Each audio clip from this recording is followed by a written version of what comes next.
본문에 나오는 백부장은 보통 80명에서 100명 정도의 병사를 지휘하는 이 로마의 관료지요, 또 장교입니다. 보통 백부장이라고 하면 유대 사람에게는 어떤 의미냐면 로마를 대표해서 우리 지역에 온 점령관이다, 이렇게 부정적인 인식이 있었을 겁니다. 그런데 이 사람은 좀 달랐어요. 본문 5절에 나와 있는 바와 같이 유대인들이 그를 칭찬합니다. 그는 우리를 사랑하는 사람이다. 그리고 우리를 위해서 유대인 회당도 지어준 사람이다. 또 이 사람을 또 도와주시고 또 그 종을 고쳐주시는 것이 합당한 것 같습니다. 그렇게 얘기할 만큼 그는 좋은 사람으로 이 본문에 묘사되고 있습니다. 그래서 예수님께 요청을 했는데 예수님께서 그 종의 병을 낫게 하셨다. 특별히 그의 믿음을 칭찬하시면서. 그래서 오늘 본문 6절, 7절에 보면요, 그를 칭찬하신 그 믿음의 모습이 어땠는지를 조금 구체적으로 보여줘요. 오늘 우리가 귀담아 들어야 될 내용이 아닌가 싶습니다. 그래서 6절, 7절 말씀 내용을 자세히 보시면서 다시 한번 읽도록 하겠습니다. 시작. 예수께서 함께 가실새 이에 그 집이 멀지 아니하여 백부장이 벗들을 보내어 이르되 주여 수고하시지 마옵소서. 내 집에 들어오심을 나는 감당하지 못하겠나이다.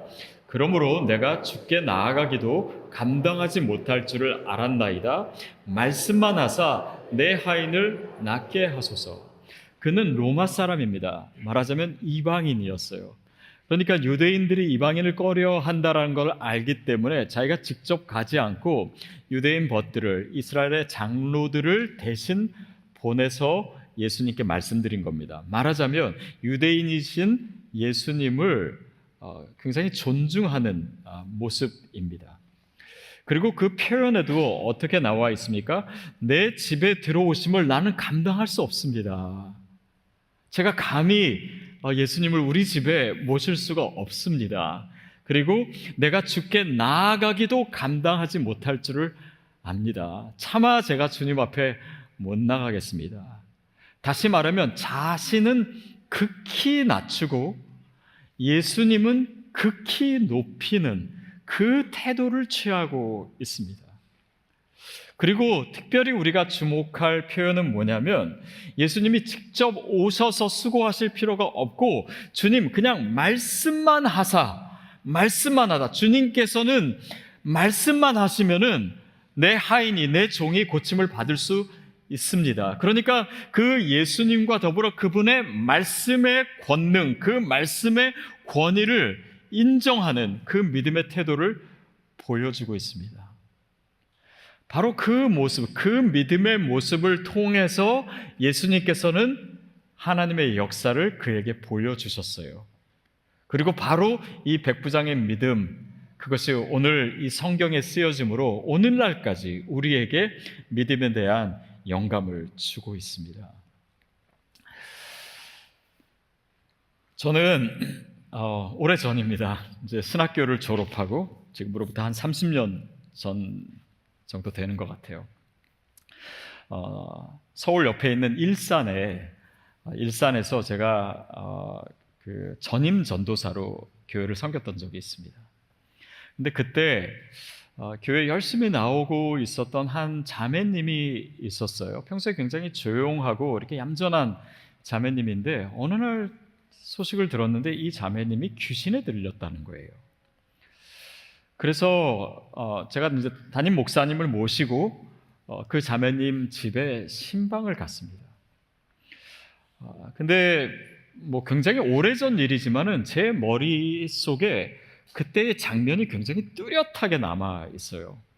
두 가지 장면입니다. 하나는 그 집이 이렇게 들어갔는데 여기 소파가 있고 한 두 사람 정도 앉을 수 있는 소파가 있고 크지 않는 집에 이제 마루가 있습니다. 그러니까 보통 이제 신방 가면은 뭐 소파에 앉아서 하든지 그게 충분하지 않을 경우에는 바닥에 앉아서 테이블 놓고 둘러 앉아서 신방을 하고 예배를 드리잖아요. 그래서 거기에 있는 바닥에 앉았습니다. 그러면 보통은 이제 목사님이 오고 바닥에 앉으시면은 그 위에서 내려와서 같이 옆에 앉아야 되는데 이 자매님은 소파에 앉아서 꿈쩍하지 않는 거예요. 그래서 이렇게 아래로 내려보면서 가만히 있더라고요. 그리고 또 한 가지 모습은 뭐였냐면 그 자매님이 이렇게 앉아 있는데 성경책을 손에 쥐고 있었습니다. 근데 이렇게 표정이 얇은 미소를 지으면서 그 성경책을 한 장씩 계속 찍고 있었어요. 그래서 그 상황이 저는 굉장히 당황스러웠습니다. 근데 지금 와서 생각해 보니 그 장면이 굉장히 좀 상징적인 모습이 아닌가 싶어요. 그래서 사탄이 우리를 공격할 때, 또 귀신이 들리거나 했을 때 어떤 의미를 갖냐면 자신은 높이 있고 그리고 말씀은 무시하고, 그 두 모습 가운데 나타난 의미들이죠. 그러니까 뭡니까?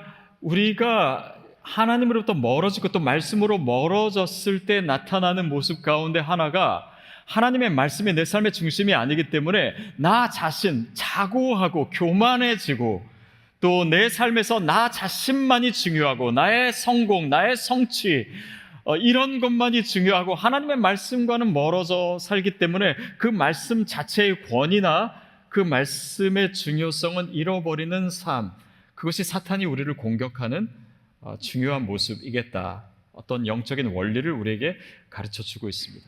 그러니까 백부장의 모습과 정반대되는 것이죠. 주님 말씀만 하옵소서. 그러니까 자신은 낮추고 그 말씀의 권위를 높이는 것과 정반대되는 모습입니다.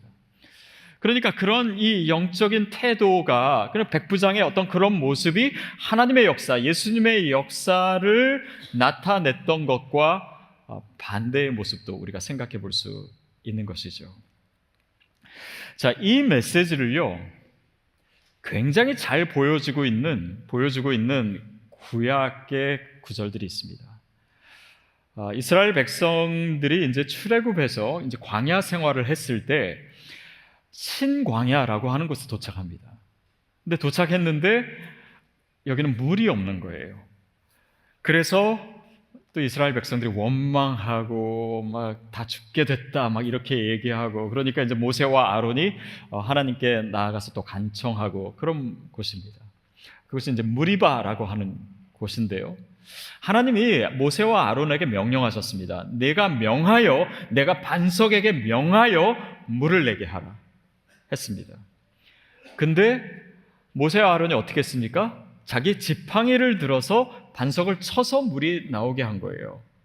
근데 그것을 보시고 하나님께서 뭐라고 하시냐면 굉장히 책망하시면서 얘기하시는데, 그게 민수기 20장 12절 말씀입니다. 우리 같이 한번 읽어볼까요? 시작. 여호와께서 모세와 아론에게 이르시되 너희가 나를 믿지 아니하고 이스라엘 자손의 목전에서 내 거룩함을 나타내지 아니한 고로 너희는 이 회중을 내가 그들에게 준 땅으로 인도하여 드리지 못하리라 하시리. 그러니까 그렇게 바위를 친 것 자체가 내 거룩함을 나타내지 않은 거고 나를 믿지 않은 거다. 근데 그 결과가 뭐였어요? 너희가 결국 가나안 땅에 들어가지 못한다. 이스라엘 백성을 이끌고 너희가 들어가지 못한다라고 하는 내용이에요. 조금 의아하지 않습니까? 물론 모세와 아론이 잘한 건 아니겠지만 좀 방법론적인 차이인데, 그걸 가지고 가나안 땅에 가기 위해서 그 큰 일을 감당한 이 두 사람이 못 들어가게 하실 정도의 것인가? 그렇게 심각한 잘못인가? 근데 하나님은 그것을 어떻게 해석하시냐면 내 말을 믿지 못한 거다. 하나님의 말씀의 능력을 믿지 못한 거다. 그 바위를 향해서 명하라고 했는데, 그 말씀의 능력을 선포하라고 했는데 그들이 뭐라고 했습니까? 내가 너희를 위하여 이 반석에서 물을 내랴? 그러니까 마치 자기가 하는 것처럼 자기의 능력을 드러내며 자기를 과시하며 했던 그 모습이 그 말씀의 능력을 무시한 것이다. 하나님의 거룩함을 드러내지 않은 것이다 라고 말씀하세요. 결국 그것은 우리 인생에 대한 굉장히 중요한 메시지를 담습니다.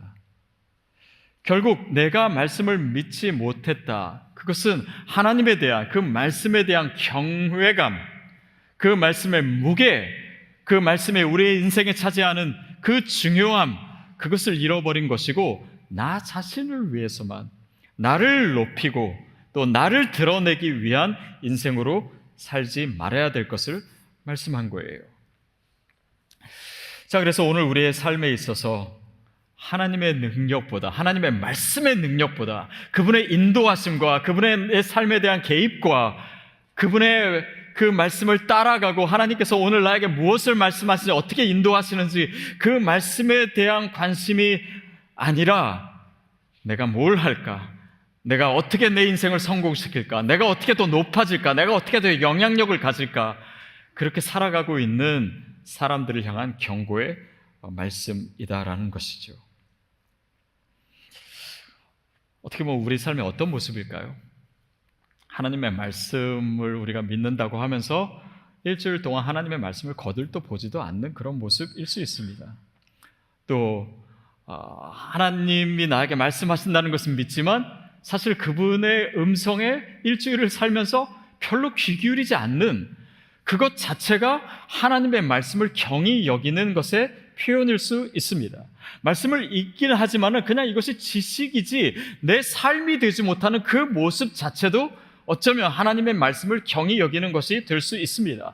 그냥 믿는 거 내가 일주일 교회 나가고 그냥 대충 믿으며 살자, 그게 아니고 정말 우리가 하나님의 말씀에 기반한 내 삶이 제대로 서 있는가, 그것을 다시 돌아보게 하는 말씀일 수 있습니다. 여러분, 우리가 살아가고 있는 이 시대를 표현하고 있는 단어 중에요, 슈퍼 인디비주얼리즘, 초개인주의라고 하는 단어 아마 들어보셨을 겁니다. 개인주의죠. 자기만을 위하는 그런 개인주의가 극대화된 현상을 얘기하는 것입니다. 그러니까 자기의 욕구, 또 자아 실현, 어떤 자율성, 이런 것들을 그 어떤 가치보다도 우선시하는 태도나 철학적 관점을 얘기하는 것입니다. 자, 근데요, 이게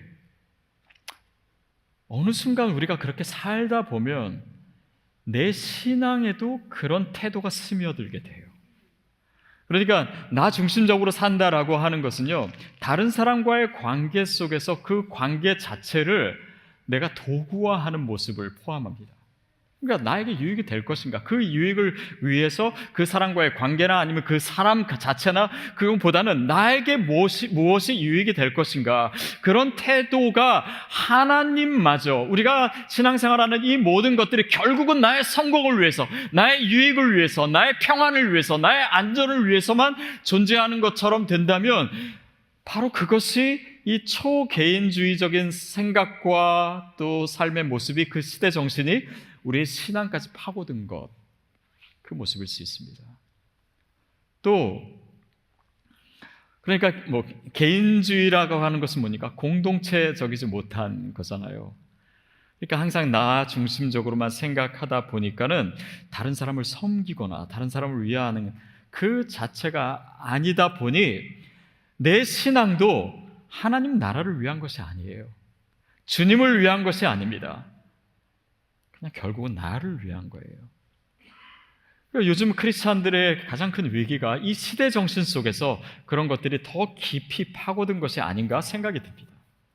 그럼 복음이라고 하는 것은 무엇입니까? 예수 그리스도가 내 삶의 주인 되시는 거잖아요. 그렇죠? 그러니까 그분의 말씀이 내 삶의 중심이 되고 그분이, 그 말씀이 나를 인도하고 나를 가르치시고 내 삶의 주인이 되어주신, 주권을 가지시는, 그것이 복음적인 삶이 아닙니까? 그러니까 이 개인주의적인 삶은 그런 복음적인 삶과 만나지 않습니다. 또 하나님의 말씀이 아니라 내 생각, 내 이익에 맞추어서 모든 것을 판단하는 거예요. 또 내 자신을 내려놓고 말씀 중심으로 살아가는 신앙의 본질, 복음의 본질과 평행선을 그을 수밖에 없는 그런 삶의 태도입니다. 그러니까 이렇게 나만 생각하는 거, 미미미, 그렇게 개인적인 거를 생각할 때 우리는 그거 MZ 세대들이 그렇게 그렇게 하는 거 아닌가? 이렇게 생각해요. 자, 근데 한번 생각해 보십시오. 이런 개인주의적인 생각은요, 어느 시대에 어느 날 갑자기 위에서 떨어지는 것이 아닙니다. 거기에는 원인이 있어요. 그러니까 우리의 자녀 세대에서 그런 모습이 나타난다라고 하는 것은 그 이전 세대에서 그것을 어떤 모양으로든 물려줬기 때문입니다. 우리 부모에게서 나타나는 그냥 자기 중심적인 삶, 자기 중심적인 신앙의 모습이 어느 순간 다음 세대에 알을 까게 되고 그것이 번식해서 지금의 극대화된 이 현상이 나타나게 된 것입니다. 그 시대 정신을 우리가 이길 수 있을까요? 우리 자녀들이 이길 수 있을까요? 저는 이길 수 있다라고 생각합니다. 이 시대 정신이 정말 강하고 정말 거대한 건 사실입니다. 그러나 그것을 이길 수 있는 곳이 있는데 그것이 가정이에요. 그래서 부모가 어떤 믿음의 태도를 보여주는가가 중요합니다. 그 믿음을, 그 말씀을 어떻게 살고 또 자녀들에게 보여주는가가 너무나 중요합니다. 이웃을 섬기고 또 지역사회를 섬기는 그 일에 우리가 아이들을 꼭 데리고 가라고 권면해 드리는 이유가 거기에 있습니다. 단지 그런 어떤 프로그램이나 행사뿐만 아니라 부모의 모습 속에서 그것을 아이들이 볼 수 있는 것이에요. 여러분, 좋은 교회에 다닌다고 그게 되지 않습니다. 좋은 학교에, 크리스천 학교에 우리 아이들 보낸다고 그 시대 정신을 이길 수 있는 것이 아닙니다. 진짜 이길 수 있는 곳은 가정이에요. 우리가 물려줘야 됩니다. 결국 오늘 본문 이야기가 우리에게 전해주는 메시지가 무엇입니까? 그것은 우리를 향한 질문입니다. 우리가 정말 말씀 중심으로 살아갔는가? 하나님의 말씀이, 성경이 내 삶의 기반이 되어 가고 있는가? 아니면 나 중심, 내 이익의 혈안이 되어서 살고 있는가? 하나님의 말씀이 나를 이기고 있는가? 아니면 내 생각, 내 계획, 내 욕심이 그 하나님의 말씀을 무시하고 내가 그렇게 살고 있는가? 그 질문입니다. 다시 한번 우리 스스로에게 물어보십시오. 내가 정말 하나님의 말씀의 권위를 인정하고 있는가? 그 말씀이 내 삶에 가장 중요한 권위를 갖는가? 모든 생각과 판단과 지혜의 근거가 하나님의 말씀인가? 아니면 내 생각인가? 내 계획인가? 내 욕심인가? 여러분, 우리가 하나님의 말씀의 권위를 인정하지도 않는데, 그것을 진짜 믿지 않는데 하나님의 말씀이 나를 인도할 수가 있습니까? 내가 그 말씀을 따라가지 않는데, 그 말씀에 순종할 의도도 없는데 그 말씀이 나를 인도하고 내 삶에 그분의 계획을 이루고 하나님의 역사가 내 삶에 나타날 이게 논리가 안 맞지 않습니까?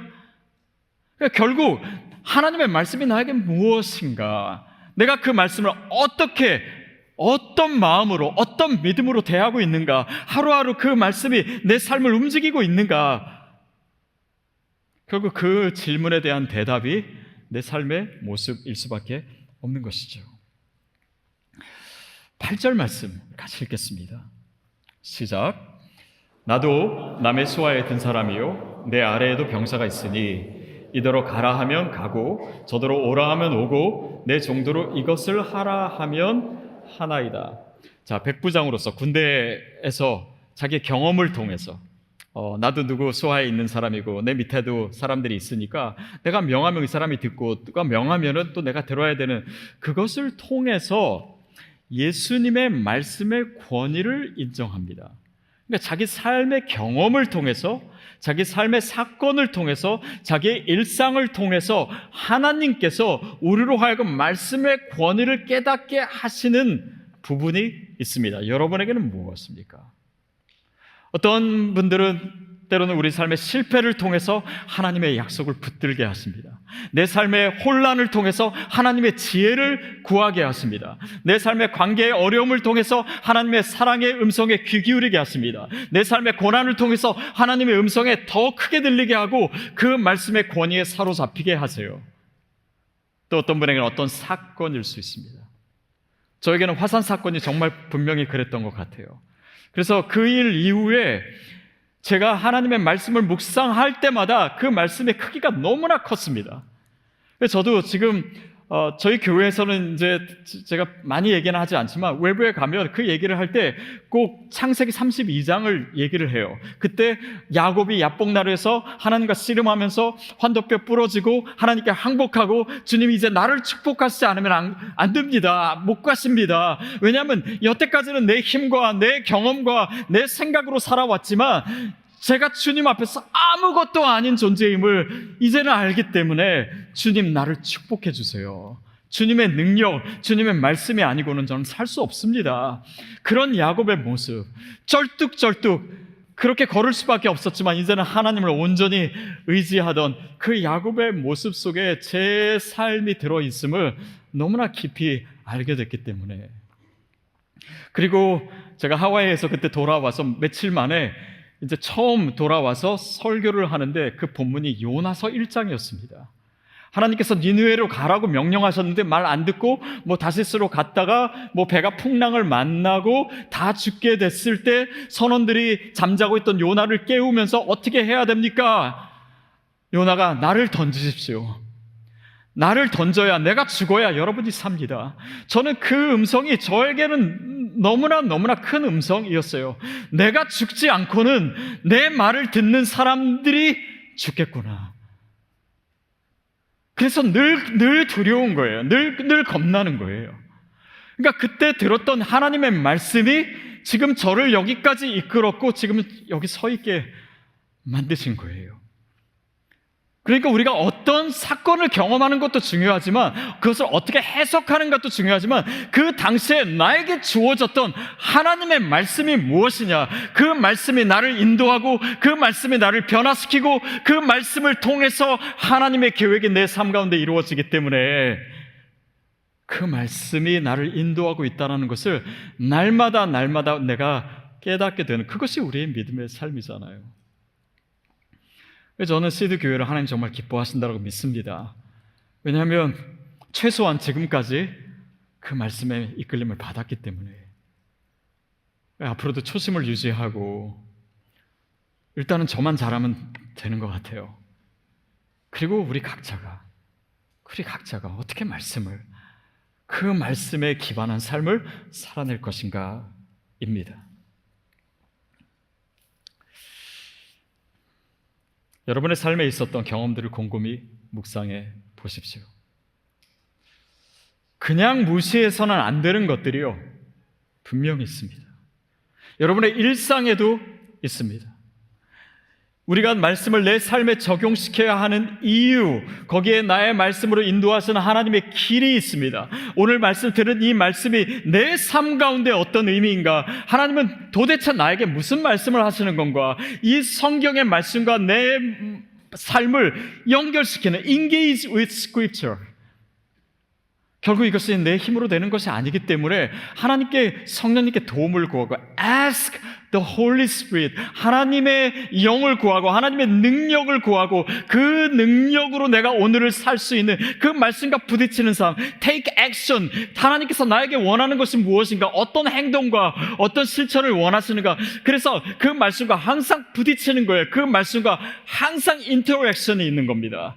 그리고 그것을 나누고 서로의 삶 속에서 일하시는 그 하나님을 보고 그들의 삶 가운데 말씀하시는 주님의 음성을 나도 듣고 그 모든 과정을 통해서 하나님이 내 삶을 인도하고 계시는구나. 하나님의 말씀으로 내 걸음을 한 걸음 인도하고 계시는구나. 그것이 나로 하여금 하나님의 말씀에 대한 경외감을 갖게 하는 것입니다. 이 삶을 떠나면 우리는 또 이 말씀에 대한 무게를 잃어버릴 수밖에 없는 거예요. 그 말씀에 대한 경외감을 가질 때 그 말씀이 내 삶을 인도하고 있구나. 내 발의 등이요 내 길에 빛이 되어주고 계시는구나. 그리고 그럴 때 그 말씀대로 인도하심을 받을 때 하나님의 능력이 저와 여러분의 삶에 나타날 줄 믿습니다. 이게 하나님의 사람들의 삶이잖아요. 성경이 그것을 증거하지 않습니까? 성경의 인물들을 볼까요? 그들은 잘난 사람들이 아니었습니다. 능력 있는 사람들이 아니었어요. 보잘것없는 사람들이었고 이방인들이었고 또 목동이었고 훌륭한 사람들이 아니었습니다. 모세에게 여호와께서 모세에게 이르시되, 여러분 출애굽기를 읽으면요 계속 이 표현입니다. 여호와께서 모세에게 이르시되, 하나님 계속 말씀하셨고 그 말씀에 따라서 움직인 것이 모세의 삶입니다. 다윗, 한낱 목동이었던 다윗을 하나님의 말씀 가운데 부르셨고 그 약속을 믿고 블레셋과의 전쟁에서 또 다른 나라와의 전쟁에서 수없이 승리했던 다윗의 이야기는 하나님의 말씀에 의해서 인도받는 삶이었습니다. 선지자 엘리야는 하나님의 말씀의 능력으로 이방 선지자를 물리치고 그 말씀을 전했던, 그 말씀을 따라갔던 삶입니다. 예레미야는 하나님의 말씀을 전함으로 오히려 더 힘든 삶이었지만 그 말씀이 내 안에서 불붙는 것 같아서 내가 견딜 수가 없어서 그 말씀이 자신을 이기게 했던, 그 말씀을 따라갈 수밖에 없었던 그 삶입니다. 사도 바울도 예수님의 음성을 듣고 예수님의 말씀을 듣고 그 하나님의 말씀을 열방 가운데, 이방 가운데 선포하고 그 말씀을 따라갔던 사람이에요. 뭡니까? 공통점 하나예요. 그들의 삶의 중심에 하나님의 말씀이 있었다. 그들이 어땠으면 그들은 말씀을 경외했고, 그들은 말씀을 묵상했고, 그들은 말씀을 믿었고, 그들은 말씀을 따라서 움직였고, 그들은 말씀을 사모했고, 그들은 그 말씀으로 인해서 변화되었던 삶입니다. 그리고 그 말씀으로 변화된 삶, 그 삶 자체에 하나님의 말씀을 다시 담았고 그 담아진 그 하나님의 말씀을 세상 가운데 나타냈던, 그것이 성경의 사람들, 하나님의 사람들의 삶이었어요. 다른 것이 아닙니다. 그것이 저와 여러분의 믿음의 삶의 모습이어야 합니다. 저는 지난 월요일에 하루 일정으로 오레곤주의 포틀랜드를 다녀왔습니다. 거기에 계신 우리 교회 첫 번째 온라인 성도님이신 우리 이상철 성가사님, 또 이경숙 권사님을 뵈러 갔어요. 왜냐하면 이상철 성가사님이 오랫동안 이제 투병을 하셨고 이제는 너무 몸이 안 좋아지셔서 이제 그 곡기를 끊으신 지, 식사를 안 하신 지 한 달이 됐습니다. 그리고 의학적으로 더 이상 할 수 있는 것이 없다라고 해서 이분을 뵈야 되겠다 생각해서 이제 가서 뵀어요. 근데 그날은 생각보다 상태가 좋으셨습니다. 그러니까 가족들이 너무 놀라더라고요. 너무 상태가 그 전날과 다르니까. 그래서 감사하게도 같이 예배드리고 대화를 나눌 수가 있었어요. 사실은 대화하기도 좀 어려운 상황이었다고 하시더라고요. 그래서 예배를 드리고 이제 제가 이런 질문을 했습니다. 성가사님, 가장 좋아하는 성경 구절이 어디세요? 그러니까 이분이 주저없이 곧바로 대답하시더라고요. 빌립보서 2장 12절에서 18절까지 말씀입니다. 그리고 제가 가장 사모하고 좋아하는 구절은 바로 16절 말씀입니다. 그래서 그때 그 16절 말씀을 읽었습니다. 어떤 내용이냐면, 생명의 말씀을 밝혀 나의 다름질이 헛되지 아니하고 수고도 헛되지 아니하므로 그리스도의 날에 내가 자랑할 것이 있게 하려 함이라. 이 성가사님 여러분이 아마 기억하실 겁니다. 작년에 이 부활절 때 이 포틀랜드와 여기를 왔다 갔다 하시면서 암투병 중인데도 불구하고 성가대 지휘를 하셨어요. 근데 이제 이분의 삶을 이제 스스로 돌아보시는 거죠. 근데 이 말씀이 의미하는 바가 저에게는 오늘 이 본문과 너무나 깊이 연관되어 있다는 것을 알고 저도 좀 놀라웠습니다. 말씀을 밝혀, 생명의 말씀을 밝혀라고 할 때 쓰여진 헬라어가 에페코라고 하는 단어입니다. 여기에는 크게 두 가지 뜻이 있어요. 그거는 하나는 붙들다, holding up이라고 하는 뜻이 있고, 또 하나는 드러내다, 그러니까 하나님의 말씀을 드러내다, 보이다, 그것을 이제 이 본문에는 밝혀 이렇게 표현한 것이죠. 자, 하나님의 말씀을, 그 생명의 말씀을 붙들고 드러내 보인다. 그것이 어떤 의미로 이 본문 가운데 있냐면 나의 다름질이 헛되지 않냐고, 나의 인생이 헛되지 않냐고, 내 수고도 헛되지 않게 하는 그 방법이 바로 뭐냐면 이 말씀을 바로 굳게 잡고 이 말씀을 내 삶을 통해서 드러내는 것, 그것만이 내 인생이 헛되지 않게 하는 것임을 사도 바울이 고백하고 있는 거예요. 그리고 끝에 뭐라고 얘기합니까? 끝에 그래서 내가 그리스도의 날에 자랑할 것이 있게 하려 함이라. 이거는 하나님 앞에서 나를 자랑한다 이런 의미가 아닙니다. 내가 말씀을 붙들고 살아낸 삶, 그리고 이 말씀을 내 삶을 통해서 드러낸 그 삶이야말로 그리스도 안에서 나의 유일한 자랑입니다. 나의 성공이 아니고 나의 어떤 것이 아니고, 왜냐하면 하나님의 말씀으로 나를 만드셨고 그 말씀으로 나를 인도하셨고 그 말씀 가운데 내 삶을 통한 하나님의 계획이 이루어졌기 때문에 내가 그것이 나의 큰 성공이다, 그것이 아니든 상관없이 그것이 나의 자랑이 되기를 원합니다 라고 하는 사도 바울의 고백이에요. 그 말씀이 내 삶의 중심이 되었기 때문에 그 말씀을 드러내고 자신을 낮췄던 삶, 나의 계획이 아니라 하나님의 계획이 내 삶을 통해서 이루어졌음을 저는 자랑하고 싶습니다. 이상철 선교사님은 평생 찬양 사역하신 분입니다. 평생 또 성가대 지휘를 하셨어요. 그리고 수십 년 동안 감옥을 늘 방문하면서 찬양 사역을 하시고, 한두 달 전에는 정말 몸이 극도로 안 좋음에도 불구하고 제대로 이렇게 일어나거나 걷기도 어려운 상황에서도 끝까지 이 사역을 하셨더라고요. 자, 근데 그의 고백이 그 다름질과 그 수고가 헛되지 않았음을 바로 이 빌립보서 2장 16절을 통해서, 그 말씀을 통해서 증거하시는 것 같았습니다.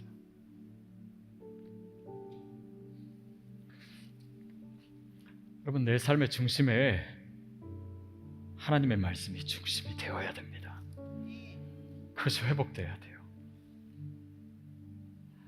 백부장처럼 나 자신을 낮추고 나의 성공과 나의 유익을 위한 삶이 아니라 내 계획과 내 생각만, 내 욕심만 따르는 인생이어서 아니고, 내 삶을 통해 하나님의 말씀이 드러나고 예수님의 권위가 나타나고 하나님의 말씀이 진리임이 증거되는 그런 삶이어야 내가 헛된 삶을 살지 않을 수 있습니다.